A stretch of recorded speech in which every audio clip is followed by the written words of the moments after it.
In Exodus chapters 32 through 34, there's a rather striking story. It starts off where a guy named Moses goes up to a mountain to be in the presence of God.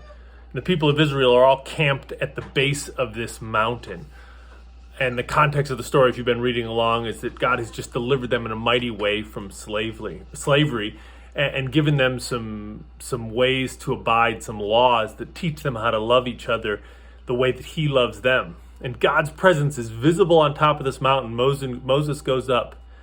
And the people, while they could just simply look up and see the presence of God, go to Aaron, Moses' brother, and say, hey, we want you to make us a gold god. And so he makes them this calf. And it's this incredible rebellion that violates the first two kind of standards of God's direction for the people.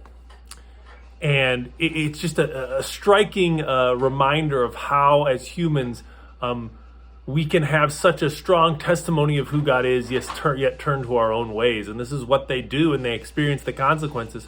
But I love that right after that, God continues to be faithful. And he says that he's going to do what he promised to do, which is to take them and give them a great land and to drive out the people that are in that land. And God remains faithful in spite of and in the presence of the great rejection of us as humans. It just stood out to me as I was reading today. I hope you continue to read along and are blessed. A lot went on in these chapters, but to me it's the striking reality of a faithful God in the midst of faithless humans.